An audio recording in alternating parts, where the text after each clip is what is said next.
Assalamualaikum warahmatullahi wabarakatuh. Perkenalkan, nama saya Rizwanda Estiwardani. Di sini saya akan menjelaskan mengenai peran tim. Pasti kalian semua udah nggak asing lagi kan dengan peran tim. Jadi, kalau ada peran tim, pasti berkaitan dengan yang namanya kerja tim. Kita harus mengetahui apa itu kerja tim. Kerja tim adalah kemampuan untuk bekerja sama dengan orang lain untuk tujuan yang sama.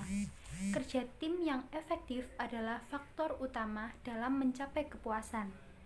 Tim berperan penting dalam perkembangan suatu organisasi atau perusahaan. Jadi, dalam setiap kerja tim, pasti ada orang-orang di dalamnya memiliki peran-peran penting sesuai dengan kemampuan dan kelebihannya masing-masing. Masuk ke dalam definisi peran tim. Definisi peran tim menurut Dr. Meredith Belbin yaitu kecenderungan untuk bersikap, berkontribusi, dan saling terkait dengan orang lain dengan cara tertentu. Maksudnya ialah menjelaskan satu pola perilaku yang mencirikan atau menjadi karakter perilaku seseorang dalam hubungannya dengan orang lain dalam memfasilitasi kemajuan sebuah tim. Baik, kita kan sudah mengerti apa itu definisi dari peran tim menurut ahli. Tetapi untuk memahami lebih dalam lagi dan lebih mudah untuk kita mengerti apa itu peran tim. Jadi misalkan saja kita sudah memutuskan untuk bekerja secara tim pada suatu organisasi atau suatu perusahaan. Oleh karena itu, dalam kerja tim tersebut pasti telah terbagi menjadi peran-peran. Jadi setiap orang, setiap individu memiliki peran, memiliki tugas sesuai dengan kemampuan ataupun kelebihan yang dimiliki. Dan pastinya kita sudah mengetahui bahwa setiap kemampuan atau kelebihan seseorang pasti berbeda-beda. Jadi oleh karena itu, setiap orang satu dengan orang lainnya harus berkoordinasi, bekerjasama untuk mencapai tujuan yang ingin dicapai oleh tim tersebut. Maka dalam peran tim ini ditonjolkan bagaimana pola perilaku, bagaimana cara kita bersikap untuk bekerja sama, untuk berkoordinasi dengan anggota tim yang lain. Baik, kita sudah masuk ke pembahasan mengenai klasifikasi peran dalam tim. Untuk jumlahnya sendiri, jumlah ideal untuk tim manajemen bervariasi.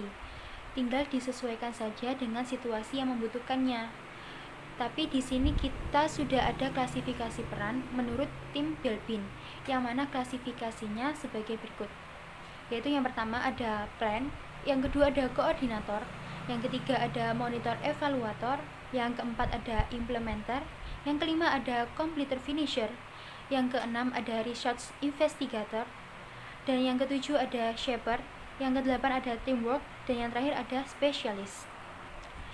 Jadi klasifikasi peran dalam tim tidak harus berpatokan atau paten terbentuk seperti ini, tidak, karena sebenarnya susunan dari peran tim itu disesuaikan dengan tujuan atau konsep awal yang akan kita capai.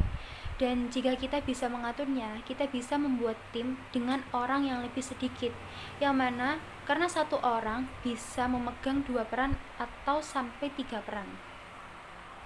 Sebagai catatan, bahwa fungsi tidak termasuk leader, karena tim memerlukan leader. Sebagian besar kepemimpinan adalah meyakinkan bahwa semua yang diperlukan akan dilatih secara baik dan mengajak mereka bersama-sama, maka tim akan berfungsi dengan benar dalam satu unit. Jadi sekarang kita masuk ke dalam pembahasan mengenai fungsi dari klasifikasi peran berdasarkan tim Belbin. Yang pertama tadi ada peran plan, yang memiliki fungsi utama adalah untuk menghasilkan proposal baru dan memecahkan masalah yang kompleks yang sering dibutuhkan di tahap awal sebuah proyek atau saat proyek tersebut terdapat kendala. Dan yang kedua adalah koordinator. Koordinator ini memiliki fungsi mengenai untuk menyediakan fasilitas sehingga aktivitas yang kompleks dapat diatur untuk dikerjakan dalam urutan yang telah disusun sebelumnya. serta bertanggung jawab di dalam tim yang terdiri dari orang-orang dengan keberagaman dan kemampuan serta karakteristik yang berbeda. Yang ketiga, ada peran mengenai monitor evaluator. Pada peran ini paling cocok ditempatkan untuk menganalisa masalah dan mengevaluasi ide-ide dan saran-saran. Mereka ini sangat ahli dalam mempertimbangkan pro kontra pada sebuah pilihan. Peran selanjutnya ialah implementer. Implementer ini berguna bagi sebuah organisasi karena kebertanggungjawaban dan kapasitas mereka untuk penerapan. Karena mereka adalah pusat penggerak dari tujuan, visi, misi dari kerja tim. Kita bisa ambil contoh dari implementer sebuah produk software. Tugas mereka ialah melakukan instalasi atau implementasi serta setting produk software di sisi klien atau customer. Yang kedua, memelihara dan memastikan software yang sudah diimplementasikan berjalan dengan baik. Dan yang terakhir ialah melakukan troubleshooting terhadap produk software.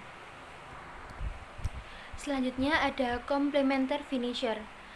Complementer finisher ini merupakan pemain tim yang bersifat perfeksionis dan akan melakukan segalanya demi memastikan semua hal berjalan baik-baik saja. Ia akan mengecek berulang-ulang kali hal-hal yang telah diselesaikan dan sangat memperhatikan secara detail. Selanjutnya ada research investigator. Research investigator ini pencari sumber daya pintar mengeksplorasi dan melaporkan kembali ide-ide, perkembangan atau sumber daya di luar kelompok. Research investigator memberikan suntikan antusiasme bagi anggota lainnya untuk memulai suatu proyek dengan keyakinan tinggi dalam mengejar peluang. Akan membahas mengenai peran shaper. Peran shaper ini orientasinya pada sebuah tindakan. Pembentuk umumnya bisa dijadikan manajer yang baik karena dia bisa menghasilkan keputusan di bawah tekanan, serta untuk membuat perubahan yang penting dan tidak segan mengambil keputusan yang tidak disukai. Selanjutnya mengenai team worker. Peran bekerja tim adalah untuk mencegah masalah interpersonal yang muncul di dalam tim, sehingga memungkinkan semua anggota tim untuk berkontribusi dengan efektif. Karena tidak menyukai pergesekan, mereka melakukan apa saja untuk menghindarinya. Oleh karena itu, dapat dilakukan dengan cara merubah sikap, perilaku, dan nilai-nilai pribadi, serta dapat turut serta dalam mendisiplinkan anggota. Selain itu, bekerja dalam tim dapat dimanfaatkan untuk mengambil keputusan, merundingkan, dan bernegosiasi. Dan yang terakhir, ada peran spesialis. Kata spesialis ini merujuk pada kata khusus atau spesifik. Jadi seseorang yang disebut spesialis adalah orang yang khusus mengerjakan satu tugas atau pekerjaan. Oleh karena itu, spesialis ini menyediakan kemampuan yang sulit didapat yang menjadi dasar produksi barang atau jasa perusahaan tersebut. Biasanya, manajer membutuhkan dukungan untuk membuat keputusan yang berdasarkan pengalaman yang matang.